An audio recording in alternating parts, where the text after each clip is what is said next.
Thom Hartmann here with you, and on the line with us from New York City, Professor Stephen Cohen, contributing editor to The Nation, Professor Emeritus of Russian Studies and Politics at NYU and Princeton.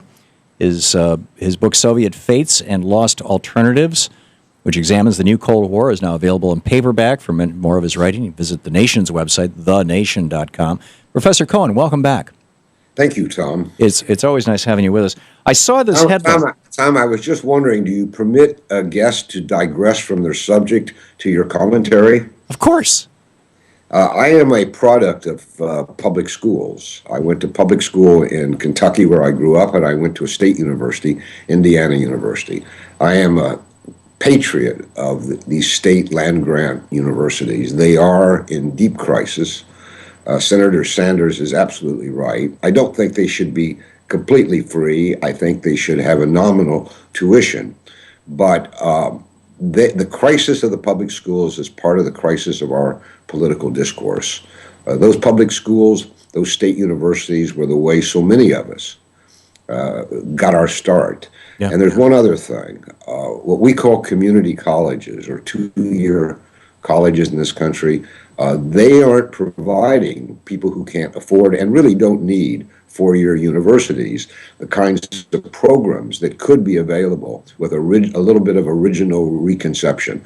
So anybody who's on the front of public universities or colleges and community colleges holds the future of our country in their hands. Yeah, I totally agree, and yeah, this is a real serious crisis. With regard to Ukraine, which is and Russia, I saw this headline. I think it was let's see, 20 February last week, and it struck me. I was like, whoa, we've got to get Stephen Cohen back on about this. The headline in the BBC is Ukraine: UK and EU badly misread Russia.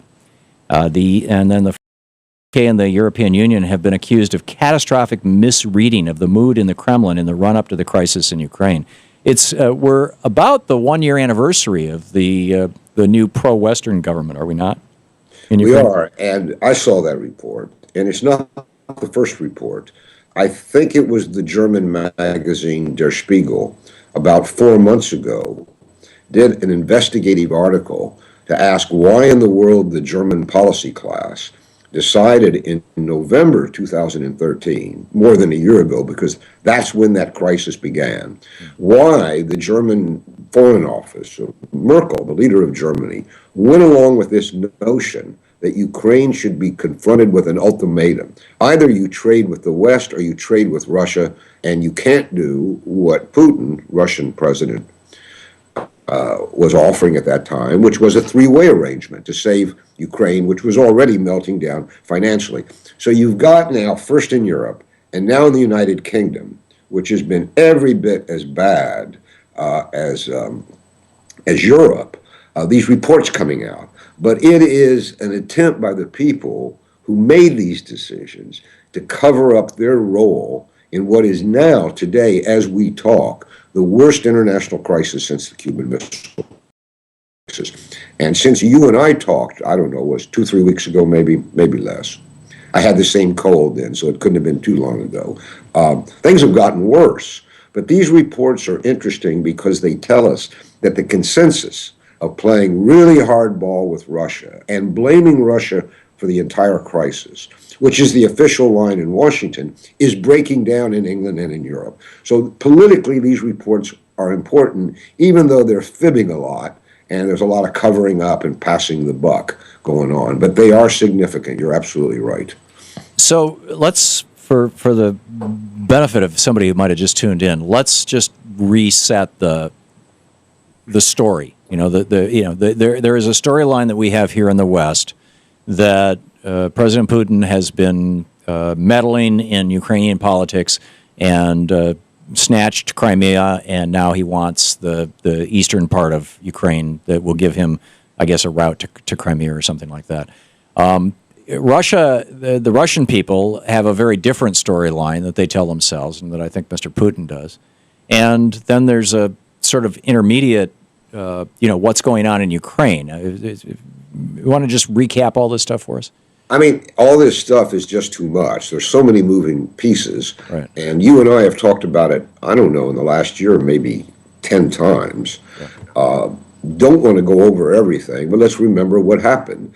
This ultimatum trade agreement, which you and I just discussed, in November 2013, grew into a protest movement, which led to the fall of the elected president of Ukraine, which led to a new government that, excuse me, Tom, wasn't elected. That led to a civil war, and there was the Russian annexation, or reunification, as Russia calls it, of Crimea. The protest movement developed in eastern Ukraine, mainly in the industrial area known as the Donbass. Fighting began, so you had a civil war. Russia backed the eastern Ukrainians. The West, including Washington, backed the Kiev and the west of Ukraine. And the result was not only a new Cold War, but a confrontation, military, through proxies between the United States, NATO, and Russia. So that's where we are today. Now, if we have time for me to go on and update it, because something very dramatic has happened in the last week. Please, we have 45 minutes here. Go for it. Well, I know you have to take breaks, but here's the thing now. Oh, we're 3 minutes from the next break. Just all right. So if we take, excuse me, if we take, I think it was Descartes who said that you think best by going from the specific to the general. We take a specific development that happened about 10 days ago. Your listeners will remember that suddenly, I mean, almost on the spur of the moment, Chancellor Merkel of Germany, accompanied by President Hollande of France, got on a plane, and flew to Kiev, Moscow. Then Merkel came to Washington. Then Merkel went back to Germany for a meeting with American senators, McCain and the rest, at Munich. Then Merkel and Hollande got on a plane and went to Minsk in Belarus and signed, after I think 13 hours or more of negotiations with Putin and the president of Ukraine, Poroshenko, a new Minsk agreement for a ceasefire and a lot of other things. Now, why did that happen? The story is not being told in this country. The reason that Merkel did that is she was in a state of near, I don't know if we call it panic, but grave alarm, because certain things had happened. First of all, the Ukrainian economy, she understood, was near total meltdown, Kiev's economy.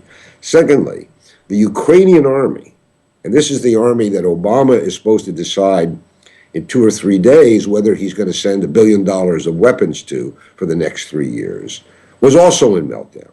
It can fight, but it can't win. The army, the Ukrainian army, I mean, however brave the boys may be, the draftees, it isn't going to win any battles, sustained battles with the rebel army. And on top of that, Merkel now became alarmed that Washington would actually ship these weapons. And if it did, Putin, Russia, would react very, very harshly. Yeah, it would be the equivalent of Russia providing the missiles to Cuba in 1962. All right, let's put it like that. So now we got a situation where the two leaders of Germany, of Europe, excuse me, the Chancellor of Germany and President of France, suddenly realize that Washington's hardline policy, which they had more or less gone along with in the forms of economic sanctions, was leading to a catastrophe. So they tried to save the day. So they began this set of negotiations. Yeah. But Professor, for some reason, because we're bringing you in by Skype, whenever our music starts, it kills the Skype audio. So my apologies if I'm stepping on you, but we'll be right back. Professor Stephen Cohen is with us, contributing editor to The Nation, Professor Emeritus of Russian Studies and Politics at NYU and Princeton. You can read his writings at thenation.com. This is the Thom Hartmann Program. And Professor Cohen's new book, The Soviet Fates and Lost Alternatives, which examines the new Cold War, is now available in paperback.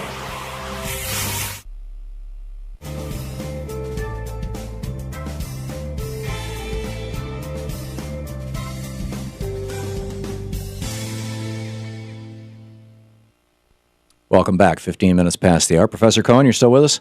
Sure am. Yeah, I'm sorry. Your last sentence there got kind of stomped on. So we have now Merkel and Hollande racing to all these capitals and then to Minsk to meet with Putin, the president of, and Poroshenko, the president of Ukraine, because they see an even worse catastrophe coming.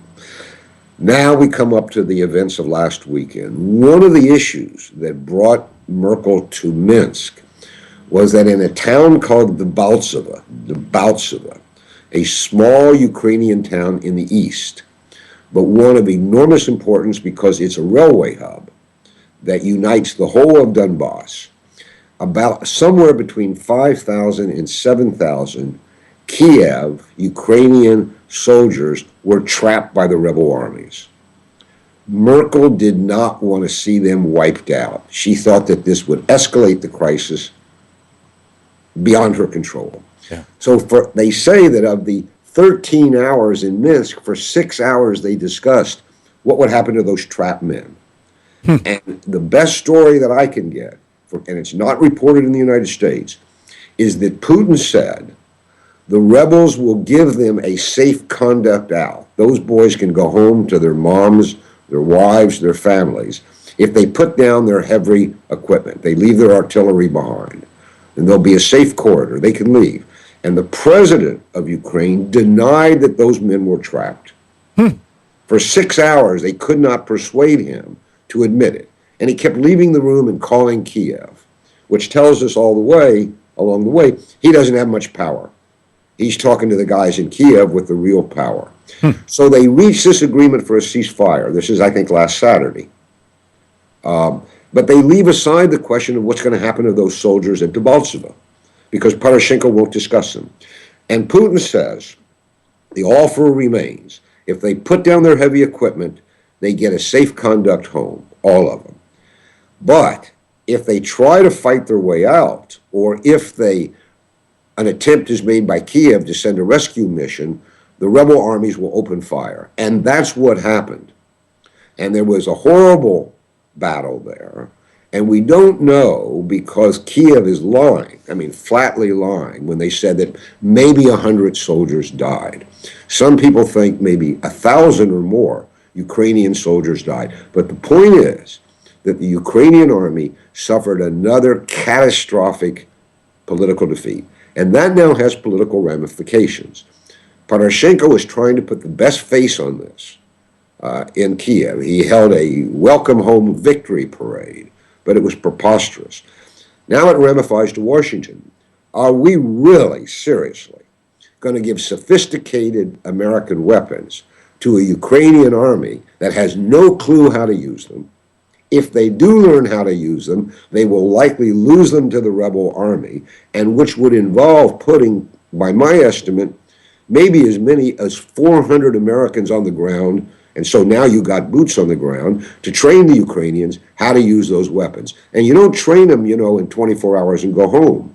The units operate those weapons, and it takes real training. So that's where we're at now. Amazing. We'll be right back with Professor Stephen Cohen. Stick around. Professor Stephen Cohen, Professor Emeritus. Whoops, excuse me, I just lost some of my papers here. Professor Emeritus of Russian Studies and Politics at New York University and Princeton. His book, Soviet Fates and Lost Alternatives, which examines the new Cold War, is available in paperback. And, of course, he's a contributing editor to The Nation, thenation.com. Professor Cohen, just to summarize what we were just talking about the last couple of minutes, you talked about how Chancellor Merkel and President Hollande of Germany and France, respectively, were doing this international shuttle diplomacy, almost hysterical thing over the last week and a half or so, flying to the United States, flying to Moscow, ended up in Minsk. While they were there in Minsk trying to work out a negotiated ceasefire, I guess, or some sort of an agreement, that Mr. Poroshenko, the president of Ukraine, for 6 hours in that meeting, kept leaving the room and kept denying that his 7,000 soldiers were trapped by the pro-Russian rebels, or whatever you would call them, and which raises a question in my mind: who is he answering to? Have I recapped that? You have. Okay, so first of all, who was he calling Poroshenko periodically throughout those 6 hours when he didn't believe that his own soldiers were trapped, but Hollande and Merkel knew that this was to be the case. So let me vent for a minute. We would not have to take so much of your time simply telling the story of what's happened if the American mass media was reporting it in full. But the reality is that the question you just asked, what in the world is going on in Kiev with the government, is not reported, even though reporters from the New York Times and the Washington Post and others go to Kiev all the time. They file from Kiev. And what they file are the official military handouts, Kiev secret services, military intelligences. And those services do not tell the truth, but they're printed. But have you seen one story about the politics in Kiev, about who holds real power, about what the parliament's doing, about Poroshenko's relations, because he has a coalition government with a man by the name of Yatsenuk? What's going on? I have not seen one. No, I have not seen one either. So I have to get my information, not from my New York Times and Washington Post, but I have to go searching. Now, this military battle that I mentioned at Debaltseve brings into clear focus the political crisis. And there's a crisis in Washington or a conflict in Europe and in Kiev. So on your question, to whom does Poroshenko answer? I want to draw this rather dramatically. I think Poroshenko's power, he's president, but after the overthrow of the last president, the parliament reverted to a preceding Ukrainian constitution that actually gave the parliament somewhat more power, if anybody's paying attention to the Constitution, that's another question, than the president has. And this parliament, which was elected by excluding the eastern and southeastern or pro-Russian territories of Ukraine, are predominantly politicians, ultra-nationalists from the western and central parts of Ukraine. So this is a very, in American terms, we would call it a very right-wing government, though for some reason, Washington calls it a democratic government. So it's a right-wing democratic government, fine. But they're operating on a very ultra-nationalist ideology. And their military people, some of the members of the parliament, command the battalions, the organized militias that grew out in the streets of the Maidan protest against Yanukovych more than a year ago. So think about it. If the regular Ukrainian army can't fight successfully for whatever reason, some people say it was badly trained, some say it's badly organized, some say it's the corruption of the generals, some say it's the stupidity of the high command, I don't know. But the battalions are doing the fighting. Now, these battalions are not controlled by Poroshenko. That's his problem. They're either controlled by extremely wealthy oligarchs who are the governments of territories on which these battalions were formed, or they're controlled by these ultra-nationalist political movements. And they were doing a lot of the fighting in the East. So now when Poroshenko, we come to the rub now, signs the agreement in Minsk last week that there will be a ceasefire. And by the way, Tom, a crucial part of the ceasefire is that both sides have to pull back their heavy artillery beyond the range of those eastern cities, those two cities you and I have discussed, Donetsk and Lugansk, or in Ukrainian Luhansk, because that artillery was pounding those cities and therefore the families of the rebel fighters. Poroshenko agreed to that. And the next day, maybe the most important ultra-nationalist leader, the head of right sector, said he would not honor the ceasefire. He could not honor the ceasefire. Amazing. That's insubordination. Right. Was the president. Right. We're going to have to pick this up on the other side of the break because you're breaking up now in the presence of the music. My apologies. We'll be right back with more of Professor Stephen Cohen. This is a cliffhanger right here. We'll be right back.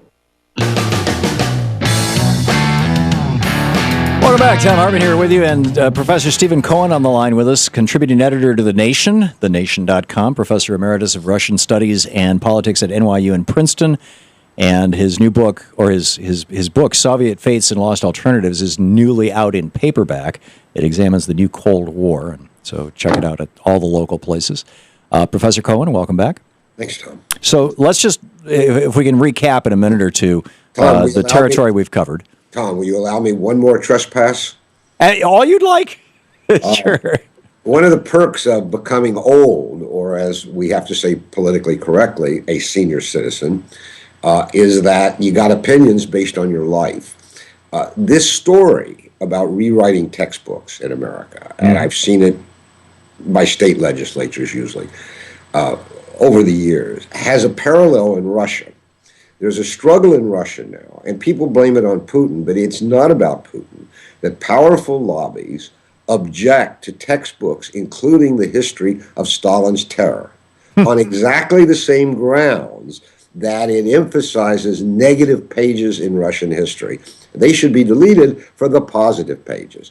You see the exact same thing going on here. One day, when we have nothing else to talk about, let's talk about the way that the terror is remembered in Russia and the way slavery is remembered in the United States. There are very important parallels. But let's go to Ukraine and the crisis, because our lives may depend on it. How? Because this could be World War III.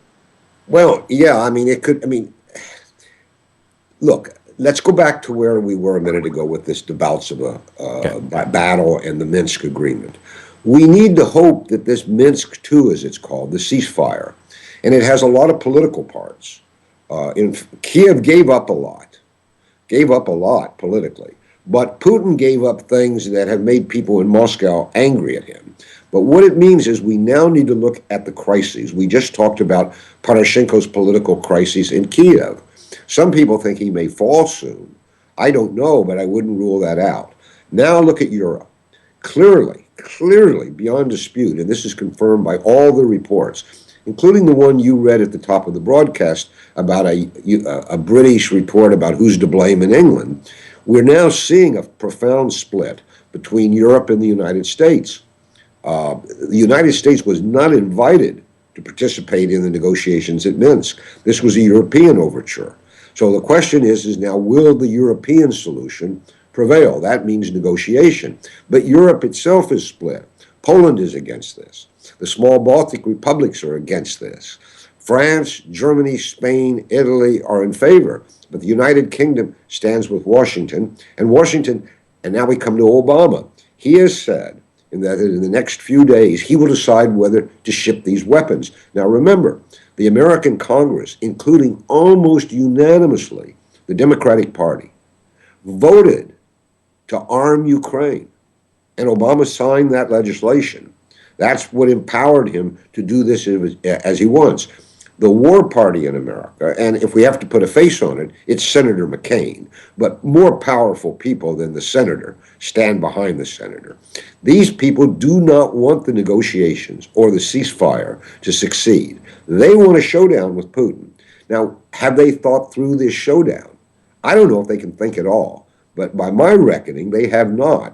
Because if they think that Russia is going to bend or capitulate because of some economic sanctions, they have misread the entirety of Russian history, and they've misread the political situation in Moscow. So yes, we're at a kind of slowly evolving high noon that's going to be decided now, not primarily by the fighting on the ground, but the rebel army holds all the cards there. It wasn't in the beginning. It was a bunch of mechanics and school teachers and hairdressers and shopkeepers and hotel workers and miners. But now it's a real army, trained by the Russians, absolutely. But I don't think there are many Russians fighting there. But this is an army. And they could go farther. They could go to Mariupol, which is now one place we ought to keep our eye on. But the real deciding factors are now the politics in Washington, Kiev, Europe, and to a certain extent Moscow, because Putin's under pressure in Moscow. So your listeners, when they pick up the newspapers, whether the information is deadlined, filed from Kiev or Washington or Moscow or Brussels, should be skeptical. They should ask, what's behind this story? Who's spinning this story? Because we're in a fog of war. And a fog of war tells you we're approaching war. Whoa. So if the United States chooses to arm Kiev, and then presumably the next step would be that Russia would say overtly, we're going to arm the rebels, right? Well, they We would have a already, proxy war, a Vietnam kind of war for a yeah, while. everybody's saying this will be a proxy war. I've been saying to you, and getting a lot of criticism for it, it's already a proxy war. We know that Russia has been arming and training the rebel army. We know that. Otherwise, Russia would have had to look that the Donbass, which is Russian, would have been lost to NATO. That's the Russian view, and that's never going to happen, whether Putin's the president or Thomas Jefferson's the president sitting in the Kremlin. That's just not possible. So we know that Russia has been arming and training the rebel army. But for months and months and months, we have been abetting the Ukrainian army. They don't really need. Ukraine was the weapon arsenal of the old Soviet Union. They got lots of weapons. What they don't have is any money. So all these hundreds of millions of dollars we've been giving them, if it's not more, is enabling Kiev to pay its army and fight. So we are arming, in that sense, Kiev. In addition, there are reports, I cannot confirm them, that every night on two airstrips, military cargo planes fly into Kiev's Ukraine and unload equipment. I don't know where it's coming from. Some people say it's coming from Poland via NATO. Some say it's coming, some of the equipment that's in Afghanistan that we don't need anymore is being sent there. No newspaper in America. All you have to do is go to these airstrips and sit there overnight and see what's coming in. There is no interest in this story. But we are already in a proxy war. The question is, will it become a direct hot war? That's where I think we are. And one more time, there's now an intensely factional politics going on in all these capitals: Washington, Brussels, Kiev, and Moscow. So that's what we have to watch. Who's going to prevail? The factions that want a negotiated settlement. And the war party denounces them as appeasers. Are you aware, for example, that last week at the Munich conference, Senator McCain and other American, I think Lindsey Graham, went to Munich, the country of Merkel, and literally denounced her in her own country as an appeaser? You're kidding. No, you can look it up, as Casey Stengel would say. I mean, they accused her of selling out Ukraine and the rest. I mean, you can see how crazy this has become. It's astonishing. But I mean, these are the guys who also went to Prince Bandar and said, "Can you get us a few $100 million from the Saudi billionaires to put together a Sunni fighting force to take against Assad in Syria?" And the Saudis said, "Sure, we'll create ISIS for you." I mean, what we're saying, you and I, is that these people in Washington, and it's not just Senator McCain, whatever his other virtues may or may not be, or Lindsey Graham. And by the way, there are Democrats standing right with them. I mean, the progressive wing of the Democratic Party has gone along with this war policy from the beginning. I think they're going to begin to break. I mean, I hear from contacts in Congress that now they're worried. Yeah, CNN is doing a story on Ukraine right this minute as we speak, and the Chiron says, military, we will not withdraw heavy weapons. Now, I don't know whose military is saying that. That's Ukrainian. That story's been coming out for the last 12 hours. Okay. What they're saying is they can't withdraw their heavy artillery, and that is the most essential part of the ceasefire, because as long as Kiev's heavy artillery can reach the big civilian cities of the east, the rebels are going to protect their families there. I mean, just stop and think. One other thing. The rebel army has not struck anywhere outside of the Donbass. They haven't invaded Kiev. The war is directed against the citizens of Donbass. In that sense, it's a civil war. That artillery has to be withdrawn. It appears that Kiev is now in violation of the ceasefire agreement. However, there were reports last night from not American, because we don't seem to have many war correspondents in this war, but non-American reporters there, that both sides were beginning to pull back their artillery. That's good. But now you hear a war faction in Kiev saying, we won't do it. And those are the same people. You ask me, what's the tail wagging the dog in Kiev? That's these ultra-right, powerful political military figures in Kiev who have said they don't acknowledge Poroshenko's ceasefire. Now stop and think. Is this MacArthur and Truman? What is this? I mean, Poroshenko is the president of the country. He is the commander-in-chief. He struts around in fatigue uniforms to look military. One of his commanders says to me, no, you signed a ceasefire and an agreement.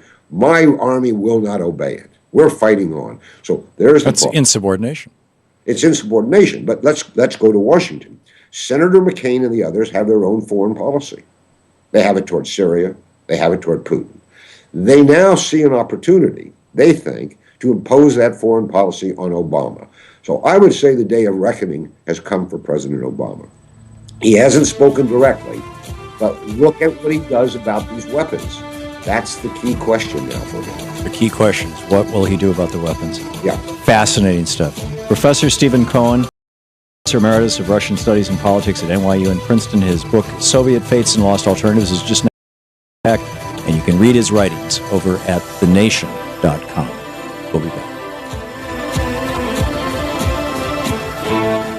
You're listening to Thom Hartmann. Visit thomhartmann.com for audio and video archives. And Professor Stephen Cohen's writings you can easily find over at thenation.com. And at thomhartmann.com we'll have a link to his books as well.